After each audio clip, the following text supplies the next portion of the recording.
இன்றைக்கி வீடியோவில் என்ன பார்க்க போகிறோன்னா மல்லி செடியில் நிறைய மொட்டு வைக்கணுன்னா நம்ம லிக்விட் ஃபெர்டிலைசர் கொடுக்கலாம். வீடியோக்குள்ளே போகிறதுக்கு முன்னாடி புதுசாக பார்க்குறவங்க நம்ம சேனலை சப்ஸ்கிரைப் பண்ணிக்கோங்க. வாங்க வீடியோக்குள்ளே போகலாம். இப்போது இந்த மல்லி செடி பாருங்கள், இது எல்லா பக்கத்துலேயும் பூ பூத்து முடிஞ்சிச்சு. நான் சில பக்கம்லாம் கட் பண்ணி வச்சுருக்கிறேன், சில பக்கம்லாம் பூ பூத்து முடிஞ்சிச்சு. நான் இந்த சைடில் கட் பண்ணிட்டேன். எப்போவுமே பூ பூத்து முடிஞ்ச உடனே அந்த கிளையை நீங்கள் கட் பண்ணிடணும். அப்போ தான் உங்களுக்கு மொட்டு வரும். மொட்டு வரும்போது நம்ம என்ன கொடுக்கணுன்னா, அதாவது இப்போ பூவெல்லாம் பூத்து முடிஞ்சிச்சு, கட் பண்ணிட்டுங்க.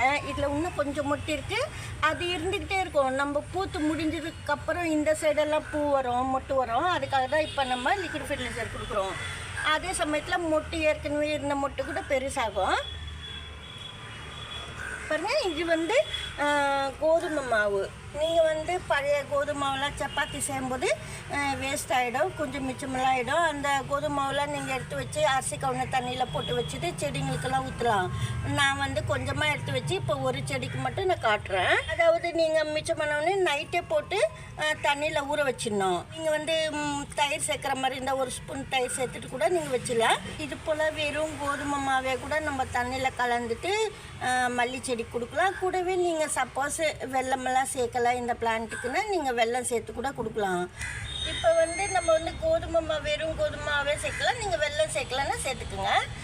ஒரு செடிக்கு மட்டும் வெல்லம் எவ்வளோ சேர்க்கறதுன்னா ஒரு அரை ஸ்பூன் 1 ஸ்பூன் கிட்ட நீங்கள் சேர்க்கலாம். அதிகமாக சேர்க்கக்கூடாது ஒரே ஒரு பிளான்ட்டுக்கு. இப்போ நான் இந்த பிளான்ட்டுக்கு 2 ஸ்பூன் கோதுமை மாவு போட்டு கலந்து வச்சுருக்கிறேன். நைட்டே நீங்கள் கலந்து வச்சுக்கினா நல்லது.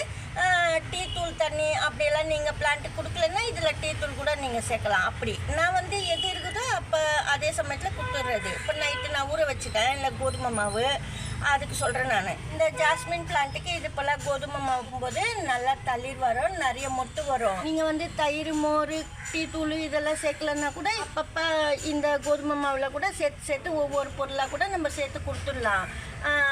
நல்லா மொட்டு வைக்கும். இந்த மல்லி பக்கத்தில் கூட நிறைய மொட்டு இருக்குது.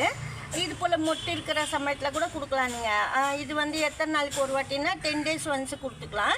ஏன்னா 10 days ஒன்ஸ் இந்த கோதுமை மாவு கொடுக்குறீங்க, அப்போ நீங்கள் ஒவ்வொரு பொருள் கூட சேர்த்து கொடுக்கலாம். அதாவது டீ தூள், வாழைப்பழத்தூள், வெங்காயத்தூள் அந்த மாதிரி நீங்கள் மாற்றி மாற்றி கொடுக்கலாம். அப்படி நான் சொல்கிறது. இந்த மாதிரி கோதுமை மாவு சேர்த்து நீங்கள் கொடுக்கும்போது பிளான்ட் ரொம்ப நல்லா ஃப்ரெஷ்ஷாக இருக்கும், நல்லா வளரும், ஃபாஸ்ட்டு க்ரோத் இருக்கும் பிளான்ட்டில். இது போல் நீங்கள் கொடுத்த உடனே ஜாஸ்மின் பிளான்ட்டுக்கு நல்லா இது போல் சாயில் சீண்டி விடணும். எதுக்காகனா நல்லா உள்ளே இறங்கணும் இல்லையா, அதுக்காக தான் நான் சொல்கிறது. நல்லா கொத்தி விடணும் மல்லி செடியில். சாயிலெலாம் டைட்டாக இருக்கும் ஏற்கனவே. இது போலலாம் நம்ம கொடுக்குறோம். சாயிலில் ரொம்ப மேலுக்கு அடை மாதிரி இருக்கும், அதாவது டைட்டாக இருக்கும் சாயிலெலாம். நீங்கள் இது போல் பவுடரெல்லாம் சேர்த்து கலந்து கொடுக்கும்போது அப்பப்போ நீங்கள் கலந்து விடணும். மந்த்லி ஒன்ஸ் ஏதாவது ஒரு லெமன் ஜூஸோ இல்லை சாத்துக்குடி, ஆரஞ்சு பழம் தோல் இந்த மாதிரிலாம் தண்ணியில் கலந்து கொடுக்கலாம் ஊற வச்சுட்டு. இந்த வீடியோவில் தான் பிடிச்சிருந்தா லைக் பண்ணுங்கள். நன்றி, தேங்க்யூ.